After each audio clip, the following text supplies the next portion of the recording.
My name is David Brooks, Deputy City Manager for the City of Lebanon, and today I will be responding to an inquiry that we've received through the LebAnswers program. This is a multi-part question about traffic and traffic concerns in the Spencer Street area of Lebanon. The first part of the question involves the no left turn sign on Spencer Street as you approach the intersection with Campbell Street and Parkhurst Streets. The request was to move the no left turn sign and place it on the same signpost as the stop sign itself.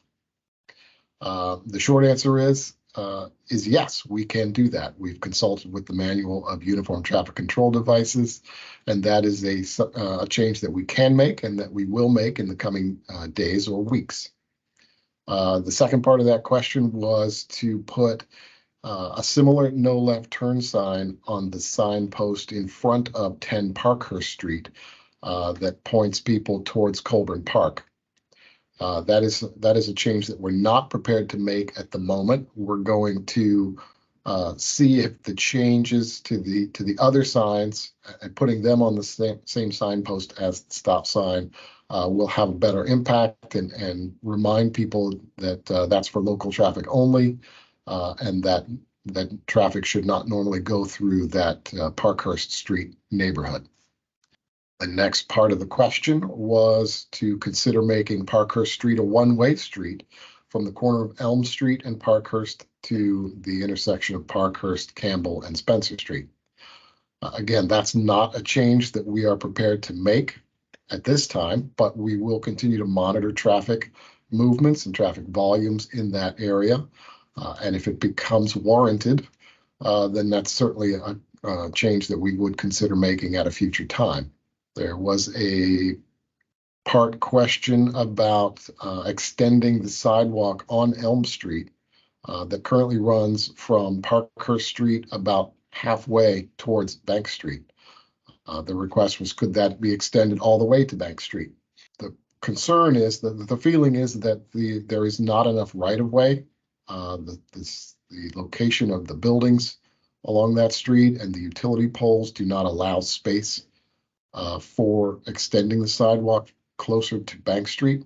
Hopefully the signage changes that I talked about earlier will help keep volumes low. So again, that's not a change that we're able to make now. It would involve encroaching into private property and having to relocate utility poles.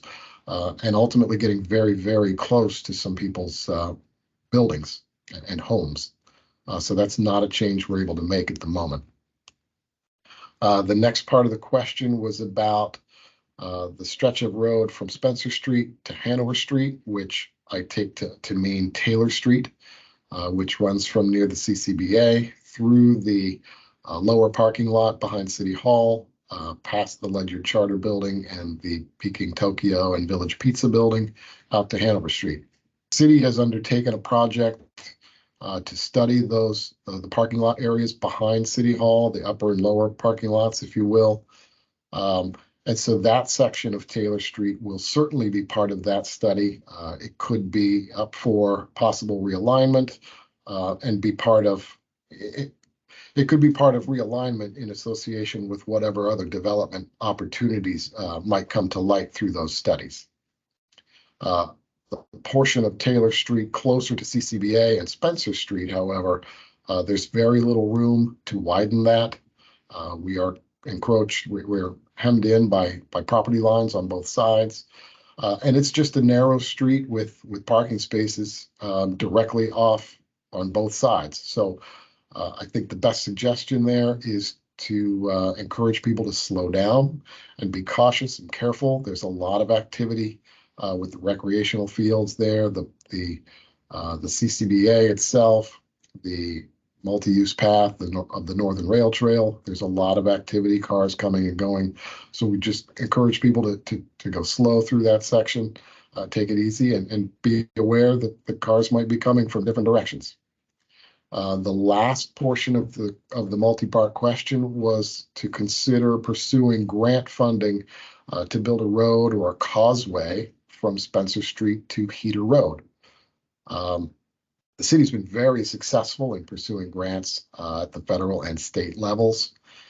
And a project of this scale would involve crossing both the Mascoma River and the interstate, which is in all likelihood several tens of millions of dollars to cross the river and the interstate to get from Spencer Street directly to Heater Road.